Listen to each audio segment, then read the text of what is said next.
Meus queridos amigos, a passagem da Palavra de Deus para a qual eu gostaria de chamar a sua atenção está no Evangelho do Senhor Jesus, através de Mateus. Eu abro no capítulo 4, o versículo 1.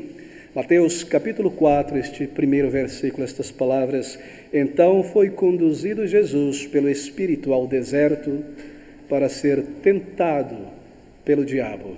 Bem, nós retornamos às nossas considerações no Evangelho do Senhor Jesus através de Mateus, e apesar de algum intervalo ou alguns intervalos, nós retornamos à nossa consideração expositiva, consecutiva desta gloriosa narrativa do Espírito a respeito de nosso amado Salvador.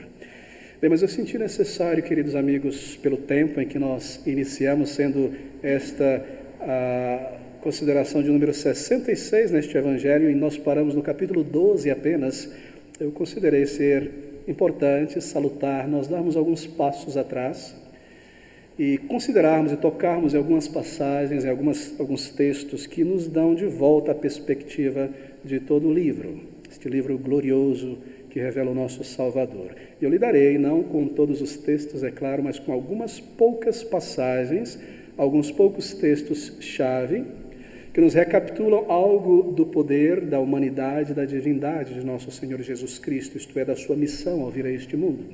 Também consideraremos algo a respeito do seu ensino e também o chamado e o treinamento dos apóstolos. Bem, eu não repetirei o que nós já consideramos, gostaria de ampliar um pouco mais e lançar luz nestes textos. E eu devo iniciar aqui, então, neste capítulo 4, porque nós temos aqui um ponto crucial no início do ministério do Senhor Jesus Cristo aqui na terra. Aqui nós temos, neste primeiro versículo, a semente da mulher e a semente da serpente, ou melhor dizendo, a própria serpente em um confronto. Então foi conduzido Jesus, diz Mateus, pelo Espírito, para o deserto, para ser tentado pelo diabo. Queridos amigos, o que é a história da humanidade, senão um desdobramento daquelas primeiras palavras, aquela primeira promessa de Deus dada ao ser humano lá no Jardim do Éden, em Gênesis capítulo 3:15, que Deus enviaria um Salvador, e que ele viria nascendo deste mundo como a semente de uma mulher, e que esta semente um dia esmagaria a cabeça do tentador, o venceria e levaria cativo o cativeiro. Que é a história humana, senão um desdobramento desta promessa? E o que é que nós vemos aqui no Antigo Testamento, até a vinda do Salvador, senão a semente da serpente buscando atacar e destruir o povo de Deus, por meio do qual viria o Salvador? E nós lemos sobre guerras, nós lemos sobre Satanás, como ele aplica o seu método tradicional de atacar por fora e tentar destruir o povo de Deus, e quando não consegue, se infiltrando por dentro e trazendo a idolatria e movendo o coração do povo de Deus para longe dele, para os ídolos. O que é essa narrativa do Antigo Testamento, senão um combate entre a semente da mulher e a semente da serpente, até que veio o Salvador e tomou um corpo e uma natureza humana, verdadeiramente homem nascido de mulher, entrando neste mundo. E o seu calcanhar foi de fato ferido, ele foi crucificado e ali Satanás conseguiu humilhá-lo, mas foi exatamente ali que ele esmagou a cabeça da serpente. E aqui nós temos o primeiro encontro, o primeiro confronto entre Satanás e o Salvador, o acusador. E o Salvador o resistirá e o vencerá, e ele inicia o seu ministério público aos 30 anos de idade, com esta imensa luta, não para ele, mas para Satanás. E o que nós temos aqui nestes poucos versículos são verdades que eu devo dizer muito profundas e muito tocantes a respeito do caráter, da missão e do amor do Senhor Jesus Cristo, a sua divindade, a sua firmeza de propósito ao vir a este mundo. Ele nunca titubearia, ele nunca se afastaria nem por um instante do seu propósito. E também nós temos lições sobre a realidade, o poder de Satanás e o seu método. Essas coisas foram registradas aqui para o nosso ensino. Bem, um assunto solene, um assunto que deve falar aos nossos corações, e o meu título nesta manhã é o Cordeiro de Deus e a serpente. Estas palavras: então foi conduzido Jesus pelo Espírito ao deserto para ser tentado pelo diabo. A palavra conduzido aqui se refere no original a uma moção interna. Ele foi inclinado, impulsionado internamente. Ele não foi forçado, ele não foi para aquela região desértica contra a sua vontade, ele queria estar ali em Jerusalém, mas foi forçado, não. Ele foi inclinado pelo Espírito a ir voluntariamente, movido, inclinado a ir para as regiões desérticas. E foi pelo Espírito de Deus que ele viveu, e que ele trabalhou, e que ele operou os seus sinais, e que ele falou. Toda a sua obra realizada aqui foi pelo Espírito do Senhor. Você se recorda? Como no capítulo 3, no versículo 16, nós lemos sobre o batismo do Senhor Jesus Cristo, que sendo Jesus batizado, subiu logo da água, e eis que se lhe abriram os céus, e viu o Espírito de Deus descendo como pomba e vindo sobre ele. É aqui, é neste momento que o Espírito de Deus o capacita. E o Espírito de Deus estará com ele por toda a jornada, e ele falará em Espírito, e ele ensinará e operará os seus milagres em Espírito. Isto é o cumprimento daquela profecia que diz: o Espírito do Senhor Deus está sobre mim. E aqui ele inicia o seu ministério, enviado para curar os corações quebrantados. Ele sempre foi guiado pelo Espírito. Mesmo desde o ventre de sua mãe, é claro, mas aqui está esta autenticação pública, a capacitação do Espírito.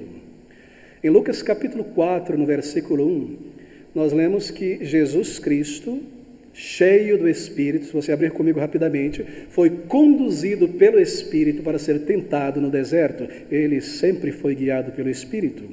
E Jesus, cheio do Espírito Santo, voltou do Jordão e foi levado pelo Espírito ao deserto. Que palavras, não é? E aqui ele está sendo conduzido pelo Espírito para um lugar onde ele seria tentado.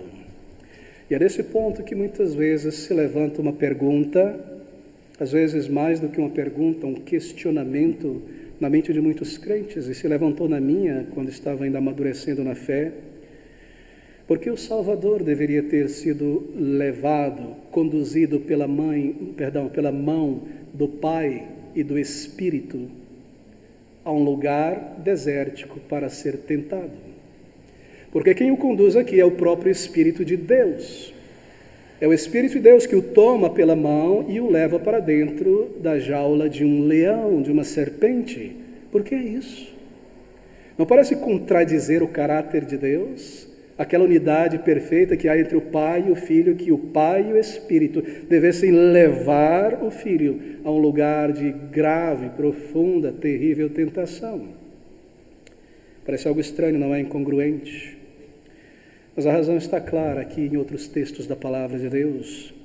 Isso foi parte necessária da missão do Salvador como representante do seu povo.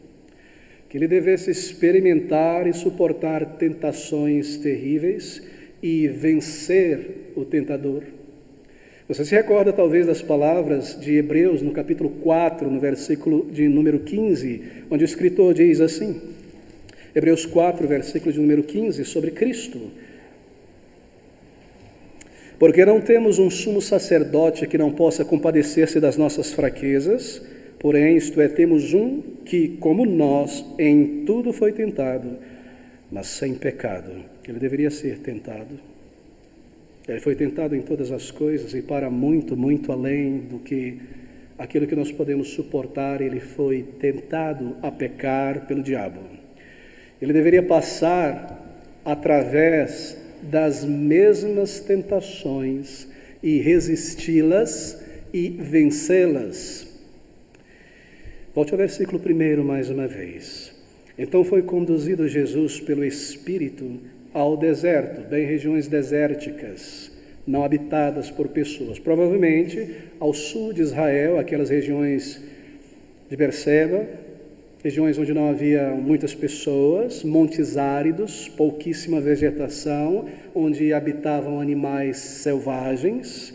Ele foi levado para regiões não habitadas por pessoas, não havia ali espectadores. Assim, o conflito não aconteceu em um lugar público, como em Jerusalém, não foi ali, mas em uma região desértica, e foi levado Jesus, pelo Espírito, a uma região desértica, para ali ser tentado. Bem, ele foi levado para aquele lugar.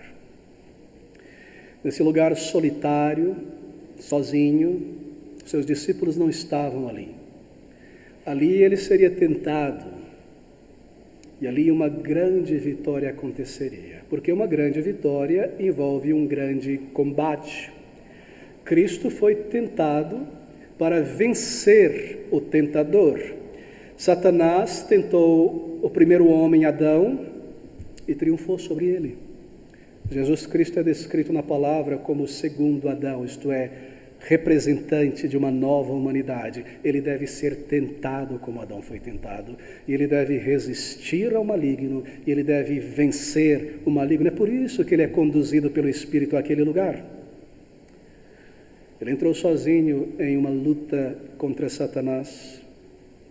Ele deveria estar sozinho. E deveria estar sozinho para que nós pudéssemos conhecer de uma maneira mais clara o poder do nosso Salvador, mesmo em sua encarnação, queridos amigos, que ele é capaz de vencer o tentador sem nenhuma assistência, assim como nós lemos então em Hebreus capítulo 7, 25, tendo vencido Satanás, ele pode também salvar perfeitamente todo aquele que se aproxima dele para a salvação. Esta é uma das razões porque ele foi tentado em lugar desértico, sozinho. Eu penso que é um consolo para todo crente, é para mim, quando nós observamos essas tentações tão agudas de Satanás contra o nosso Salvador.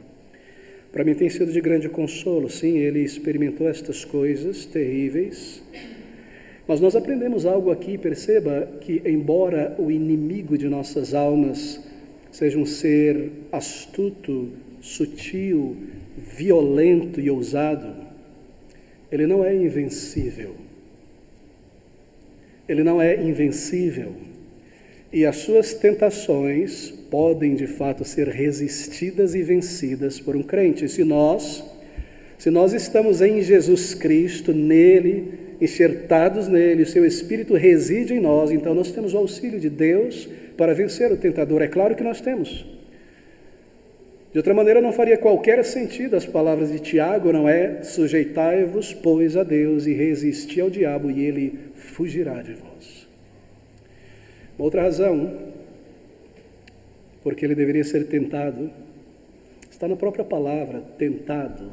No original se refere a um teste, a uma prova.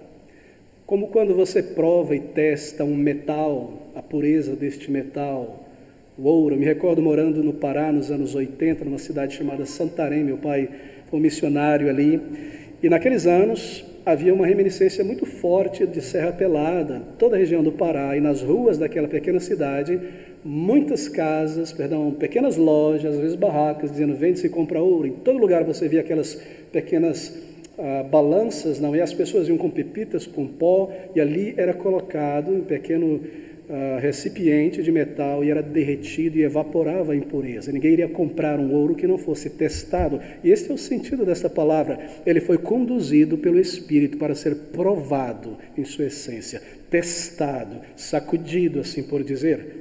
Foi isso que aconteceu. Testado. Como provar e testar as qualidades morais de uma pessoa. Ele foi levado pelo Espírito para ser testado.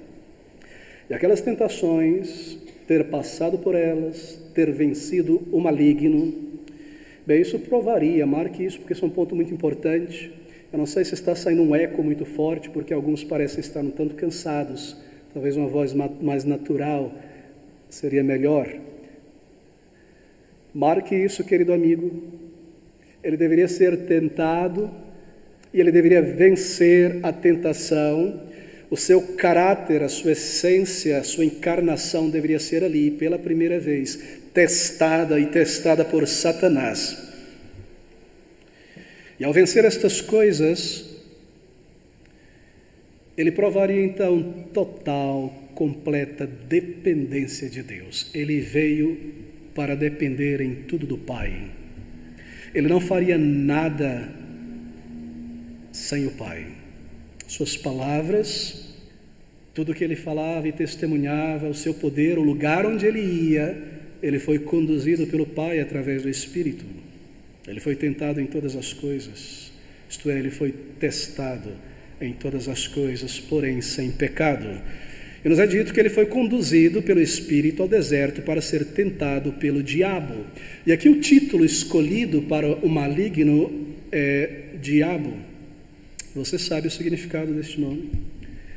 Adversário, acusador, adversário. Esse é um título que representa bem o maligno, na verdade. Observe bem nessas palavras. Mateus diz que ele foi levado pelo Espírito para ser tentado pelo diabo. Observe que este teste, o teste vem de Deus, mas a tentação vem do diabo. Ele foi levado pelo Espírito para ser testado, e no versículo 2 ele foi tentado. O teste vem do Senhor, mas a tentação aqui vem de Satanás.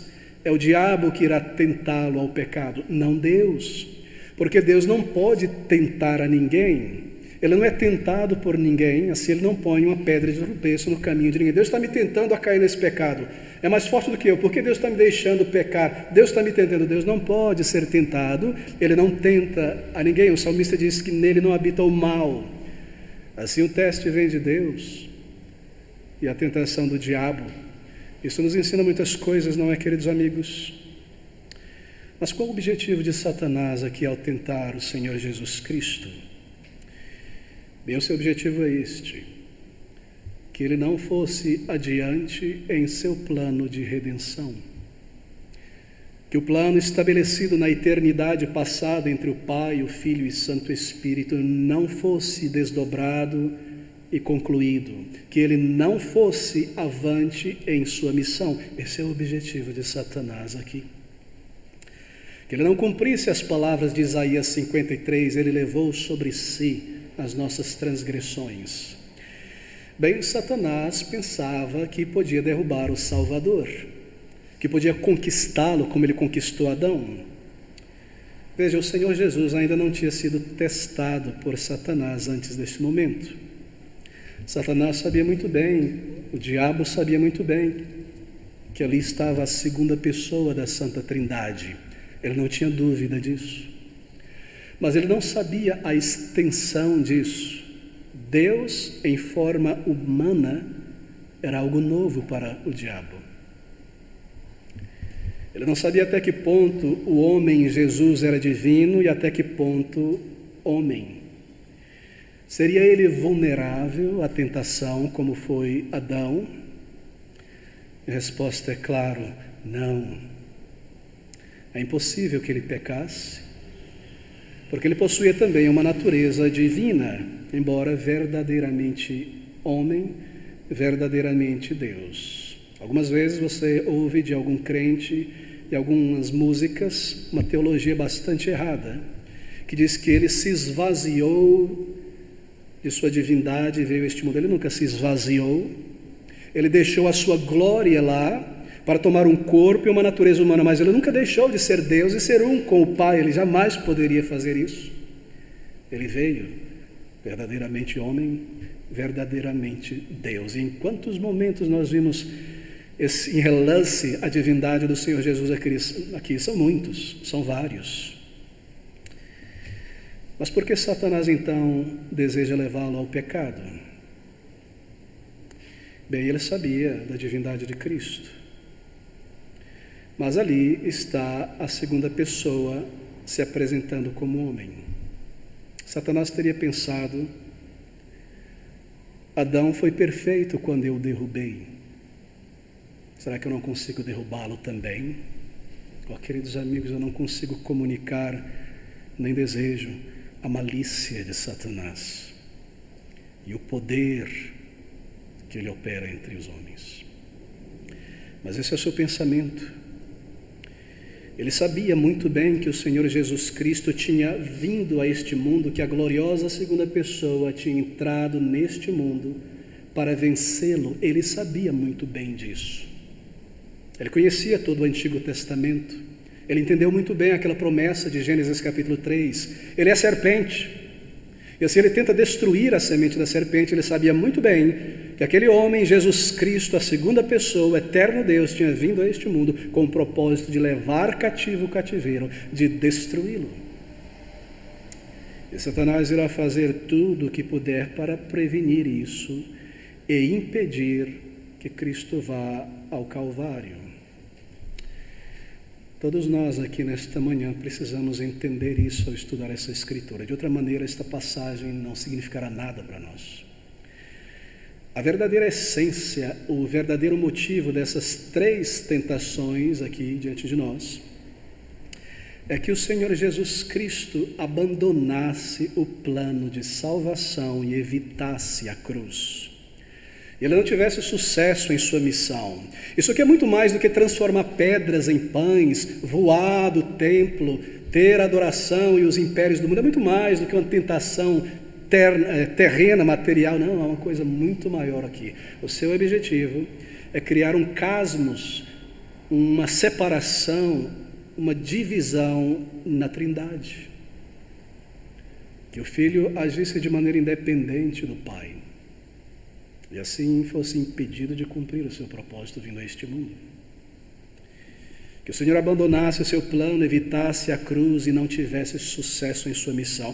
E essa tentação para abandonar o plano de salvação e evitar a cruz, marque você, foi uma tentação contínua ao longo de todo o ministério do Senhor Jesus Cristo. Ela não acontece apenas aqui no início do ministério público. Satanás irá persistir e persistir todo o tempo para impedir o Senhor Jesus Cristo de cumprir o seu propósito. Ele sabia muito bem porque ele veio. Você se recorda daquelas palavras? Deixa eu dar um outro exemplo. Marcos capítulo 8, versículo de número 33. Nós temos Satanás mais uma vez tentando o Salvador, buscando impedi-lo de cumprir a sua missão. Marcos 8, capítulo 8, versículo 33. Estava ali, Pedro, não é? Versículo 32, e dizia abertamente estas palavras, Jesus, e Pedro tomou a parte e começou a repreendê-lo. O Senhor estava dizendo: eu irei morrer, eu irei a Jerusalém, serei rejeitado, serei maltratado, serei crucificado e ressuscitarei ao terceiro dia. E Pedro se aproxima do Senhor Jesus: mas o que é isso? Tem pena de si mesmo, que baixa estima é essa? E começa a repreender o Senhor Jesus Cristo diante dos demais discípulos. É incrível realmente.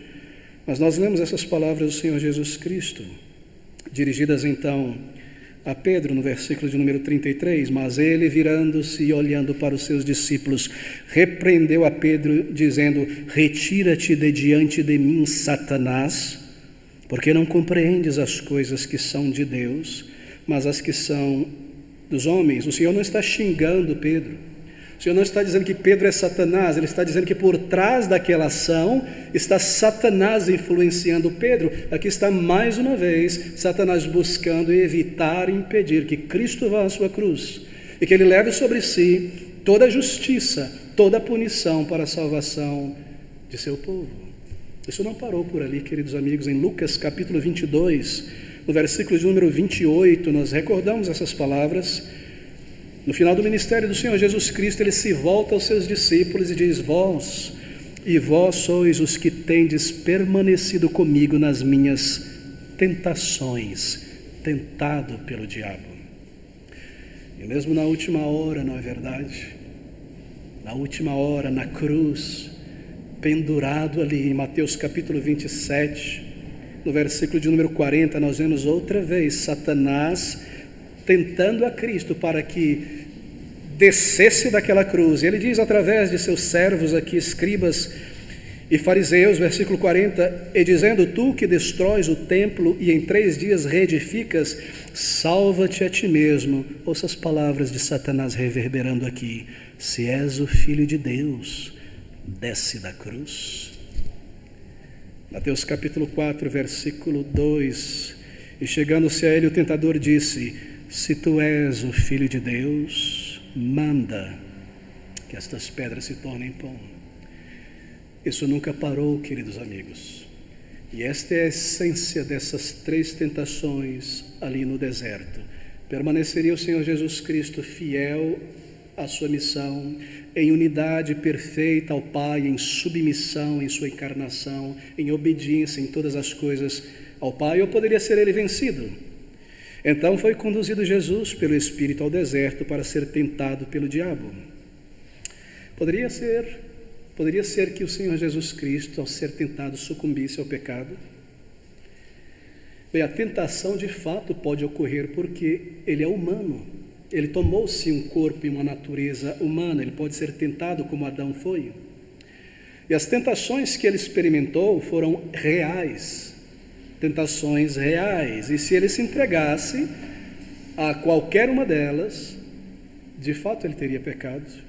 Mas a pergunta é, chegaria o Senhor Jesus Cristo em algum momento a cair em alguma tentação? E é claro, nós voltamos a responder, a resposta é absolutamente não. Perceba, querido amigo, há algo aqui que lança luz nesse ponto. O Senhor é levado pelo Espírito para ser tentado pelo diabo, mas somente pelo diabo. O único agente de tentação contra o Senhor Jesus Cristo é um agente externo. Ele foi levado para ser tentado pelo diabo. Ele não foi tentado pelo diabo e juntamente por sua concupiscência pessoal, porque ele não possuía qualquer concupiscência. Assim, toda tentação que vem a ele vem de fora e nunca de dentro. Ele não possuía, como eu e você, uma natureza descaída em pecado, uma inclinação para o pecado. Assim, ele é conduzido ao deserto para ser tentado pelo diabo. Ele não possuía qualquer concupiscência. Mas no meu caso, e no teu caso, e no caso de todo ser humano, cada um de nós é tentado e atraído quando engodado por sua própria concupiscência, diz a palavra de Deus. E aqui o diabo assume o controle e começa a trabalhar com sua vítima. Ele trabalha em cada homem e mulher neste mundo, porque cada um de nós, antes da obra de Deus, temos uma natureza pecaminosa, e quão fácil é para Satanás nos levar ao pecado. Veja, ele não nos amarra braço, perna e nos lança no pecado. Não. Ele põe um imã diante do ferro.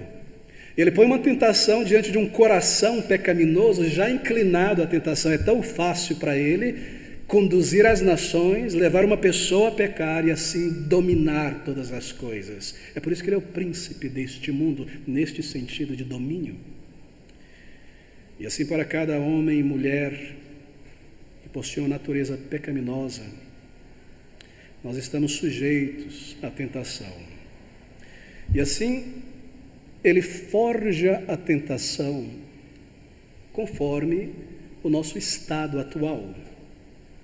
Ele forja uma tentação de acordo com a concupiscência interna em nós que ele observa e conhece. Ele nos ataca no estado em que nós estamos a cada momento do dia. Quando a árvore se inclina para um lado, ele empurra ela mais para cair. Ele forja suas tentações de acordo com as concupiscências da nossa carne. E assim ele coloca um metal diante do ímã. E uma natureza corrompida, inclinada ao pecado, ele tem grande sucesso. Mas não foi assim com o Senhor Jesus Cristo. Em João, no capítulo 14, no versículo de número 30, em uma de suas últimas tentações da parte de Satanás, o Senhor declara palavras muito importantes aqui. Observe que justifica e afirma essa doutrina que eu acabei de mencionar. João capítulo 14, versículo 30. Já não falarei muito convosco, porque se aproxima o príncipe deste mundo, observe, e nada tem em mim. Nada tem em mim. Em sua alma, em sua pessoa, não havia nada que pertencesse a Satanás. E assim as tentações que Satanás lançaria contra o Senhor Jesus Cristo não tomaria raiz em seu coração, porque não havia ali nada para Satanás ou que pertencesse a Satanás. O príncipe deste mundo vem e nada tem em mim. Não há em mim um terreno fértil para as tentações de Satanás ganharem raiz. Não há em mim um coração mau e pecaminoso para se afastar do Deus vivo e desobedecê-lo. Vem Satanás, mas ele nada tem em mim. Não há temor, não é? Não há vacilação. Ele é levado pelo Espírito com segurança para ser tentado pelo diabo, para dentro do campo de combate de Satanás, como um campeão que entra no campo de batalha seguro, para ser tentado e para vencer. Não há dúvida se o Senhor Jesus Cristo perderia. Não há dúvida. Nós não entramos num contexto em que nós não sabemos qual será o resultado. Ele não foi sem saber, ele sabia que venceria. Ele é o Deus eterno, queridos, aqui está o nosso Salvador. Mesmo em sua encarnação, o seu poder. Quando Adão, que foi criado em perfeição e sem pecado, ele foi tentado, bem, ele perdeu o combate em um ambiente muito favorável, não foi? Em um jardim, em um lugar maravilhoso, em um paraíso. Mas o Senhor Jesus Cristo, segundo Adão, ele vence Satanás em um ambiente tão desolado, tão desértico. E assim ele provou, não é? Ser o campeão da nossa salvação. O Cordeiro de Deus é o vencedor. É Ele quem tira o pecado do mundo. Nesta manhã, em qualquer outro dia, é o Cordeiro de Deus, é o Senhor Jesus Cristo, é o seu sangue, a sua obra, é os seus méritos. Queridos amigos, se nós não conhecemos o Salvador, nós pertencemos ao maligno. Se nós não o temos habitando em nós pelo seu Espírito, e tudo que nós temos são folhas de religiosidade, nós não temos poder para vencer Satanás. E quando ele estala o dedo, ali iremos pecar. E quando ele põe diante de nós algo que a nossa carne, a nossa concupiscência deseja, para ali nós vamos. Cristo Jesus venceu e nós vencemos, não porque nós somos fortes, mas porque Ele habita agora em nós. Porque Ele está em nós. E assim nós lemos essas palavras. O campeão de nossa salvação. Deixa-me parar um segundo aqui. Que amor tão grande do Senhor Jesus Cristo. Ele amou a sua missão redentora. Ele amou aqueles por quem Ele veio salvar. Ele amou o seu povo. Você e eu, se nós pertencemos a Ele, se nós o conhecemos. Ele amou de tal forma que Ele desceu a este mundo, que Ele colocou-se nessa situação. Que indignidade, que humilhação para um ser humano. Que amor tão grande, não é, queridos amigos? É realmente maravilhoso pensar sobre isso. Debaixo da ira e hostilidade de Satanás, e o amor de Cristo é revelado aqui, nessas tentações pelas quais Ele passa. Eu li essas palavras que Ele foi conduzido pelo Espírito ao deserto para ser tentado pelo diabo, e tendo jejuado 40 dias e 40 noites, depois teve fome. Bem, não é a primeira instância em que um servo de Deus jejua por 40 dias e 40 noites na Bíblia. Moisés jejuou por 40 dias e 40 noites quando recebeu as tábuas da lei. Elias também jejuou assim quando a lei foi restaurada. E aqui está então o Senhor Jesus Cristo entrando debaixo dessas três grandes tentações. E chegando-se a ele, o tentador disse: se tu és o Filho de Deus, manda que estas pedras se tornem em pães. Bem, deixe-me recordar isso. Estas não são as únicas tentações que o Senhor recebeu no deserto. Quantas vezes o Senhor Jesus foi tentado? 3 vezes. Não. Ele não foi tentado apenas 3 vezes nesses 40 dias. Se você abrir comigo em Lucas, no capítulo 4, no versículo 2, em sua narrativa deste evento, ele diz assim: Lucas 4:2. E 40 dias, observe, foi tentado pelo diabo. E 40 dias foi tentado pelo diabo. E naqueles dias não comeu coisa alguma, e terminado eles, finalmente teve fome. Em outras palavras, ele foi tentado intensamente por 40 dias, por 40 noites, e essas 3 tentações narradas aqui são o golpe final, desesperado de Satanás para destruí-lo, para acabar com ele. Ele foi tentado sutilmente, abertamente, de todas as formas. Mas aqui estão as 3 finais, estas foram registradas para nós. Todas elas culminam nessas 3.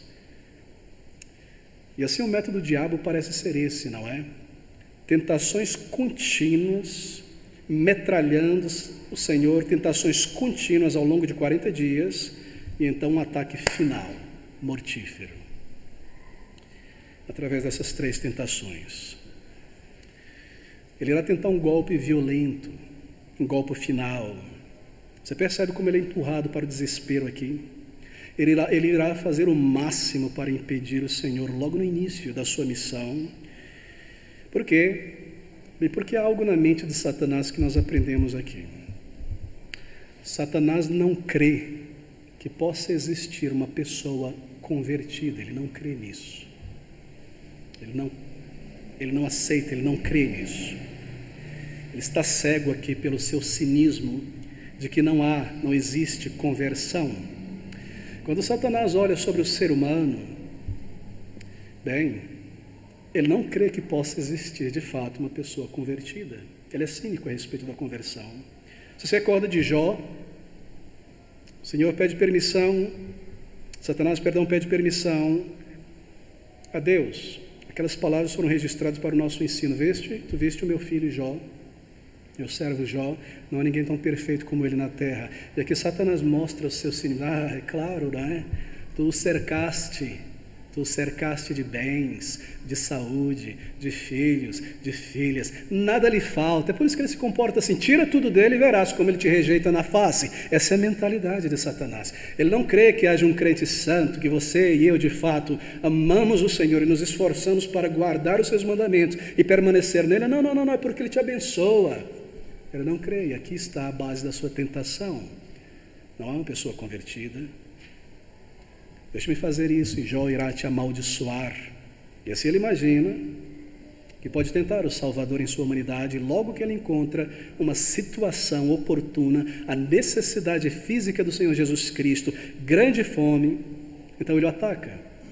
E assim que ele nos ataca também, na aflição, ele quebra a cana trilhada.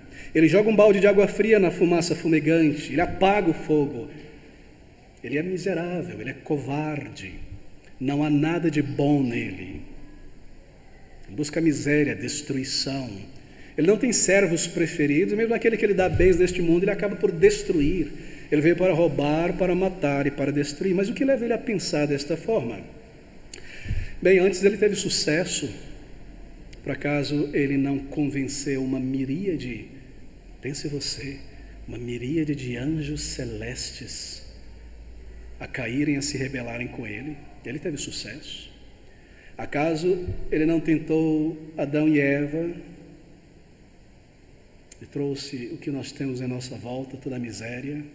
Acaso ele não tem tido sucesso ao longo dos séculos em destruir, em arrasar, em tentar as pessoas? Veja Israel, a única nação monoteísta em todo o mundo, Satanás tentando transformá-la em uma nação politeísta todo o tempo. Assim ele imagina ter sucesso, que terá sucesso aqui contra o Senhor Jesus Cristo. E ele está bastante confiante. Esta é a essência do seu objetivo nessas 3 tentações. Queridos amigos, essas 3 últimas grandes tentações não são meras questões, como eu disse, de pão para alimentar o estômago, de poder para voar do pináculo do templo, de cobiça por soberania sobre todas as nações. Isso é apenas a isca por trás desse afiado anzol. O objetivo de Satanás, mais uma vez, é este: é impedir o Calvário, é impedir a obra de redenção. E para fazer isso, com essas 3 tentações, ele objetiva criar uma separação entre o Pai e o Filho, para que ele abandonasse o plano da Trindade estabelecido na eternidade passada. Esse é o objetivo. E se nós marcarmos isso e guardarmos isso em nosso pensamento, que Satanás buscava levar o Senhor Jesus Cristo a se submeter a uma tentação e a agir de modo independente da vontade do Pai, então todo o plano da Trindade iria por água abaixo. Como assim agir de maneira independente? O Senhor dependia em tudo do Pai. O Pai lhe provia, e assim ele deveria esperar no Senhor o seu alimento. Mas não, eu vou prover para mim mesmo aqui, essa é a ideia. Eu vou agir, eu vou usar o meu poder para produzir algo como pão e comer, vou me satisfazer, me autosservir. Não, não, ele nunca faria isso, ele não permitiria isso, mas essa é a essência de Satanás em sua tentação. Bem, eu não tocarei nas 3 tentações, nosso tempo já escorreu por inteiro. Eu lidarei com cada uma delas no próximo domingo, mas eu gostaria de focar aqui esses últimos minutos nessa questão, as tentações do diabo contra o crente, baseado no que nós acabamos de ver aqui. Querido amigo, marque isso, que Satanás está sempre trabalhando contra o crente. Se ele hoje, nessa altura da tua vida cristã, não está te tentando para um pecado aberto, óbvio, então ele está tentando por baixo minar a tua fé na palavra de Deus, no Senhor. Ele nunca para, lembre-se sempre disso. Ele está tentando estragar a tua certeza de salvação, de roubar a tua paz e a tua alegria, e ele faz isso, como nós vimos, por um processo contínuo de desgaste.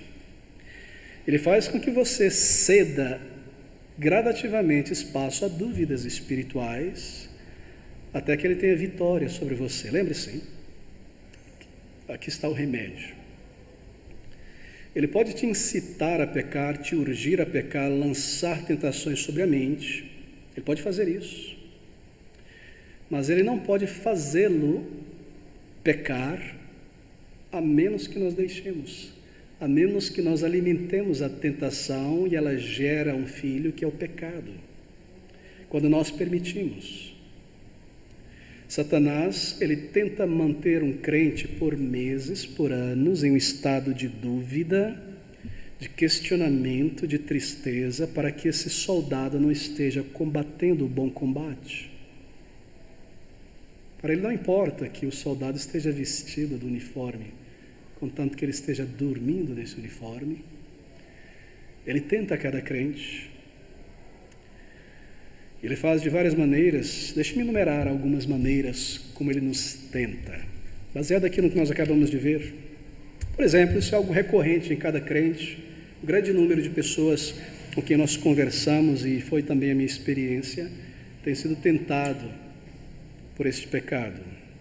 Satanás busca levar o crente, quando ele peca ou quando ele passa por uma dificuldade, a pensar mais sobre o seu pecado do que sobre o seu Salvador.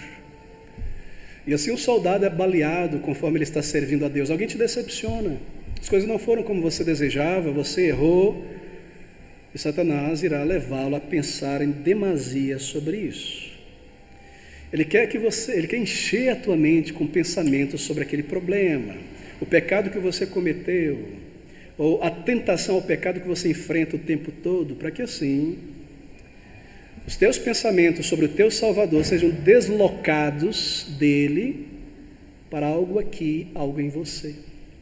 O intuito dele é que você pense mais na enfermidade e negligencie o remédio da palavra de Deus. Ele é muito astuto. Agora o remédio está aqui, remédio para essa estratégia. Em 1 João, no capítulo 1, no versículo 9, eu devo correr, nós lemos essas palavras. 1 João 1, versículo 9. Aquele que diz que está... estou no capítulo 2, mas no capítulo 1, se confessarmos, este é o remédio, se confessarmos os nossos pecados, Ele é fiel e justo para nos perdoar os pecados e nos purificar de toda a injustiça. Se você está passando por essa situação nesse momento, lembre-se que se pecados são encarados, confessados e abandonados, então ele não pode nos acusar.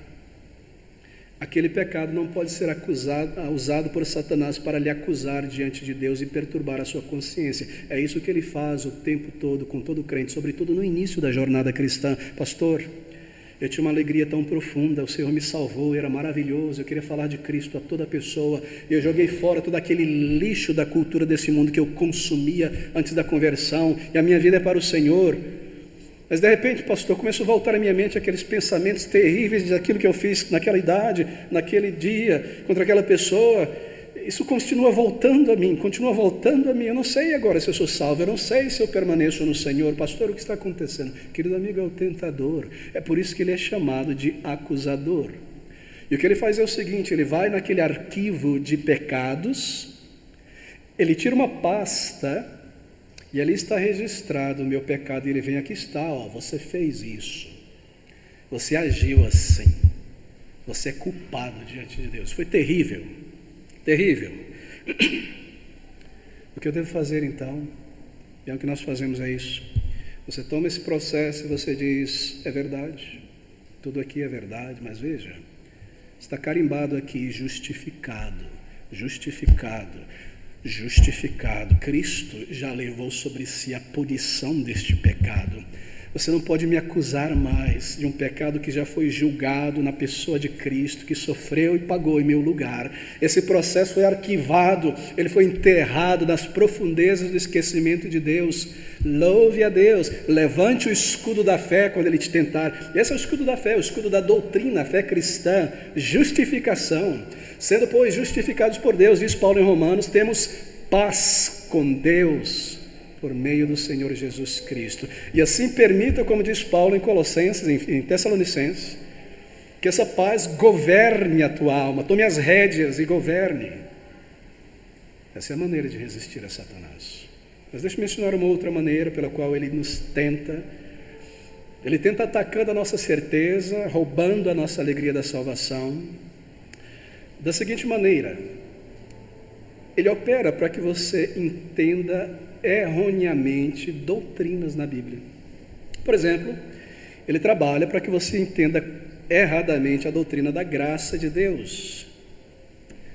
Bem, assim como ele define, não é? O que é pecado, ele define falsamente uma pessoa, para que a pessoa siga em frente, não, isso não é pecado, e peque.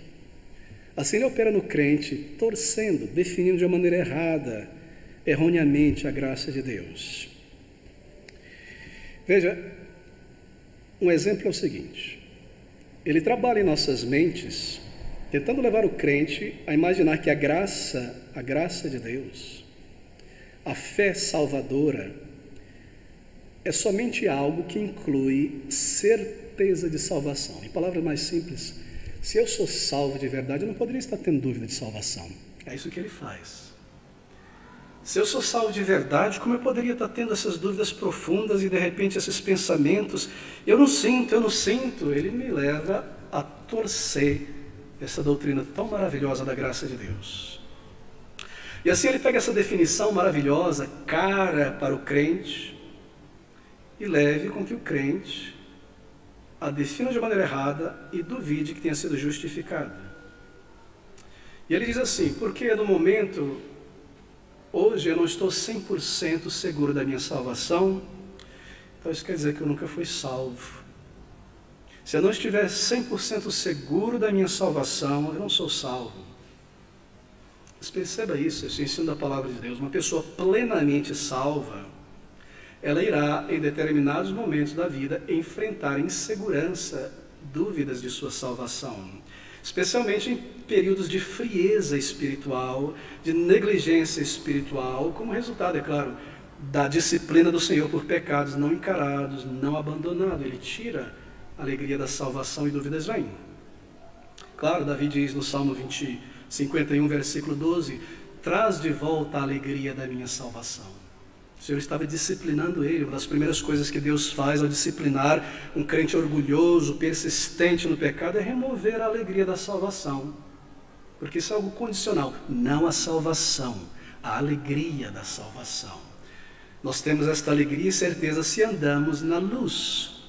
E assim ele retira a alegria para que o crente logo corra para ele em arrependimento. Ele é misericordioso. Mas Satanás opera assim. Aqui está o remédio. Lembre-se disso, isso é uma doutrina. A tua segurança de salvação nunca, nunca, nunca muda. Você está, se você foi salvo em Cristo Jesus, hoje tão seguro quanto você esteve no primeiro dia que foi salvo, e estará tão seguro no último dia da tua vida. A tua segurança de salvação não muda. Por quê? Porque qual é a segurança que eu tenho de salvação? É Cristo. E Cristo não muda.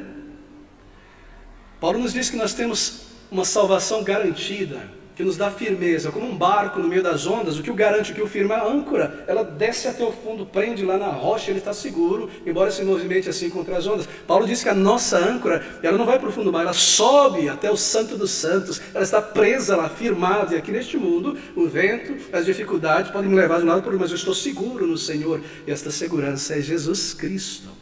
Ele está à destra do Pai, em outras palavras, ele está seguro, ele está com o Pai, muito mais do que isso, ele é Deus. Ele está dentro desse cofre guardado, assim por dizer. A minha segurança não muda, este é o remédio. Agora, a minha certeza pode já ser alterada. Segurança e certeza, faça essa diferenciação. Pedro diz que nós devemos aperfeiçoar a nossa vocação, nos manter firmes na fé. Estais, pois, firmes na fé, diz Paulo. A minha certeza pode variar conforme, de acordo com o meu relacionamento com Deus e estas verdades. Eu posso muito bem fraquejar em minha certeza e ela está bambeando. Por quê? Porque eu sou negligente à palavra de Deus. Ou porque eu permaneço num lugar desobediente ao Senhor. Ou porque eu estou entretendo a minha alma com este mundo e fazendo o que é desagradável a Deus. Assim eu sinto menos certo. Mas lembre-se, Satanás pode te tentar nisso. Mas lembre-se que Cristo é a nossa segurança. Salvo nele, salvo para sempre. Sempre lembro aquela ilustração daquele diácono que foi a Spurgeon, não é? Charles Haddon Spurgeon, Tabernáculo Batista ali de Londres, e disse: pastor, eu não tenho certeza da minha salvação. E Spurgeon conhecia muito, muito bem. E Spurgeon faz a seguinte ilustração típica de Spurgeon: meu irmão, quando Noé estava dentro da arca, ele estava seguro ou não? E é claro, ele respondeu sim, ele estava seguro. Mas o que o fazia estar seguro? A arca ou seu sentimento? Nós estamos seguros porque nós estamos em Cristo. Se o nosso coração nos condena, maior é Cristo.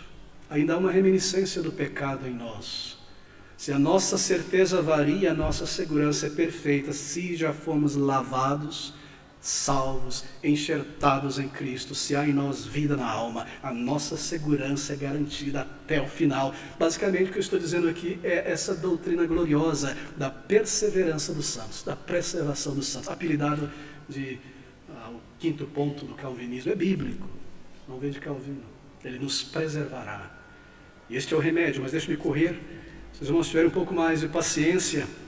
Quando ele tenta minar a nossa certeza pessoal de salvação, bem, naturalmente, ele tentará me levar a chegar a uma conclusão errada durante ou diante de uma situação difícil.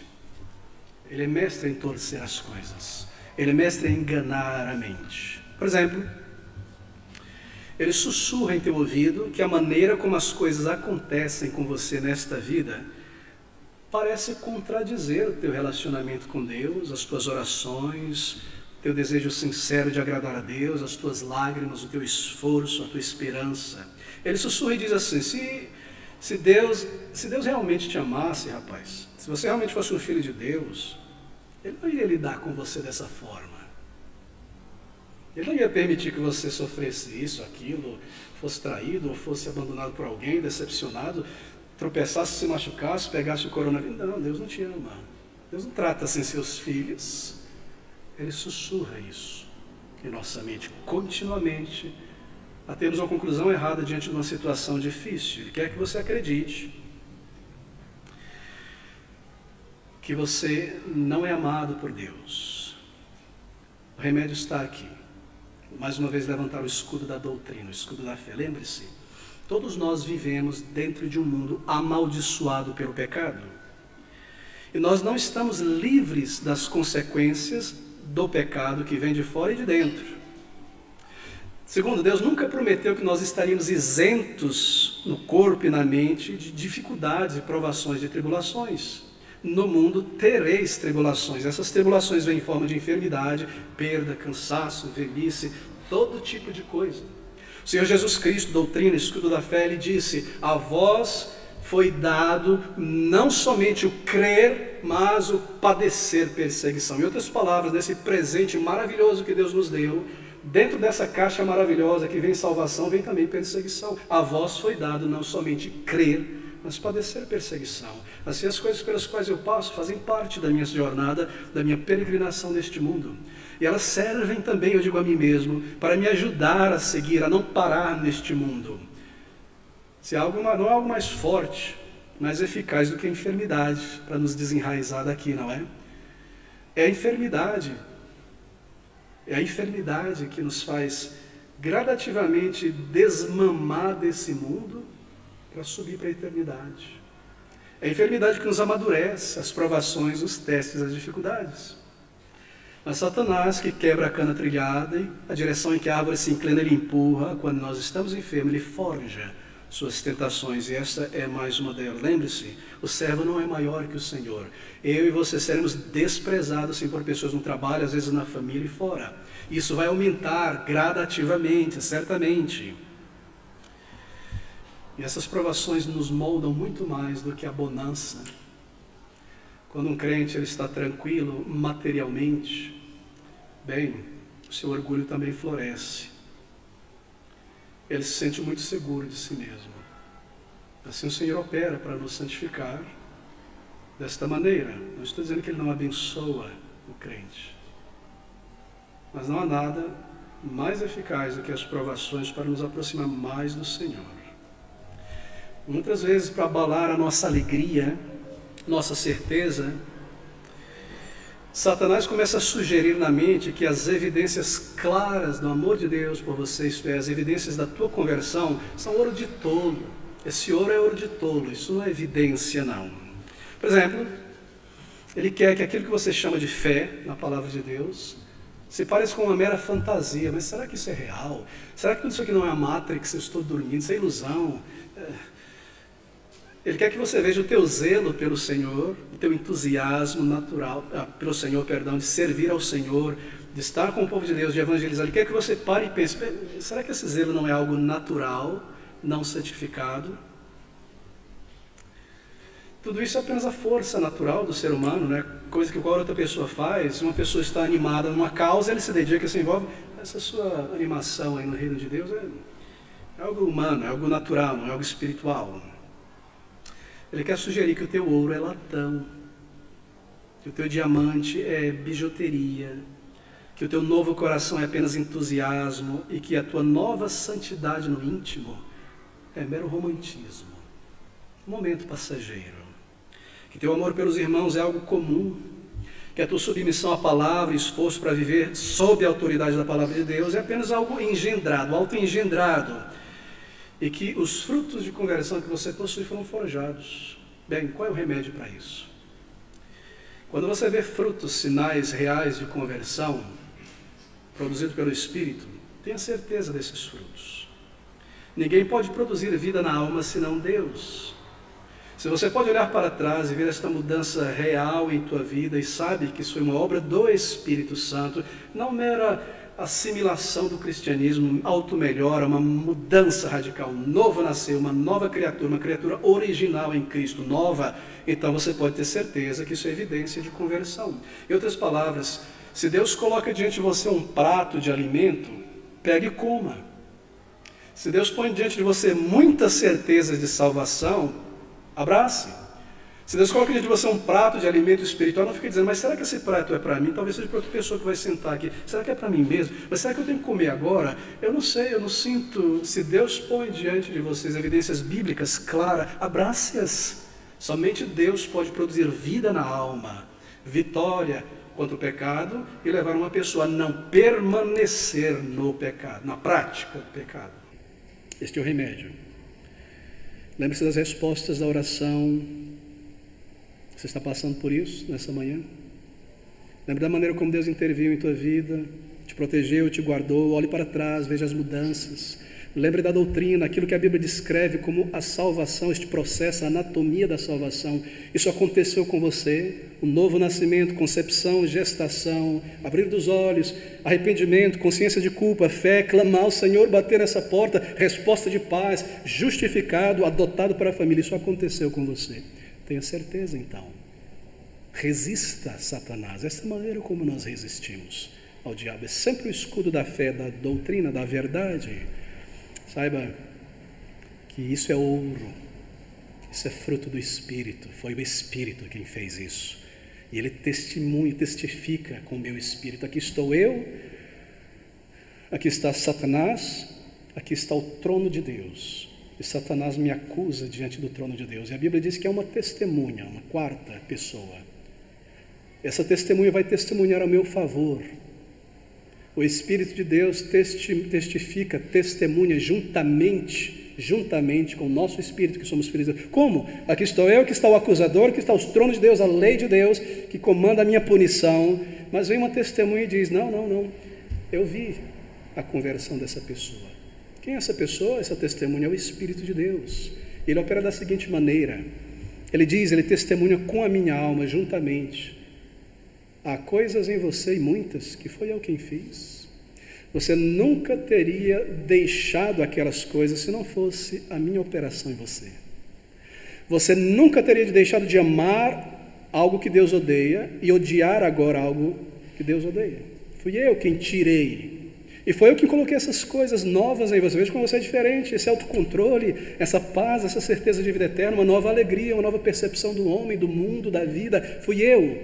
O Espírito testifica e o meu Espírito testifica juntamente. O meu Espírito diz, é verdade. Eu não sou mais aquela mesma pessoa. E de repente parece que a corrente foi rompida, aquele pecado que me dominava, eu tenho tido força e vencido, e a paz e não a condenação, dúvida. É verdade, ele operou em minha vida. O Espírito de Deus testifica juntamente com o nosso Espírito. Esse é o remédio. Pode o Espírito de Deus testificar em tua vida nesta manhã? Se ele pode, então levante o escudo da fé e resista a Satanás. Eu preciso parar por aqui, queridos amigos. Há tantas enfermidades e remédios, tantas coisas. Lembre por último disso. Ao lutar contra Satanás e resisti-lo. Eu demorei para aprender isso. Tentações, elas não se extinguem. Se você, após a sua conversão, pela graça de Deus, venceu uma determinada tentação insidiosa, e lutou, e Deus te deu graça, e você a venceu, não imagine que aquela tentação sumiu. Não imagine que uma tentação é como um animal raro. Aquele passarinho silvestre, exótico, lindo e maravilhoso, tão perseguido, na hora que morreu o último, acabou, você não vai achar nenhum na face da terra. Aquele mico-leão dourado, quando morreu o último, acabou. A tentação não é assim. Quando nós a vencemos, ela não se extingue. E se você baixar a guarda depois de vencer, ela vai te encontrar na esquina e te derrubar na lama de novo. Guarde isso, querido amigo. Sejam tentações que se lançam sobre nós, ou tentações que se levantam dentro de nós por causa desta velha natureza. Assim, guarde isso. Nós vimos o amor e o poder de Cristo aqui, a sua divindade. E o Senhor permitindo no próximo domingo essas 3 terríveis tentações, e nessas 3 tentações, está reunido tudo aquilo que é tentação, toda a concupiscência da carne, concupiscência dos olhos, e a soberba da vida são manifestas poderosamente nessas 3 tentações. E o Senhor venceu. E nós venceremos pela fé que Ele nos deu. Ele é o Cordeiro vencedor. Vamos concluir juntos nesta manhã adorando ao nosso Deus com o hino de número 86. Hino de número 86, achei a fonte carmesim que meu Jesus abriu.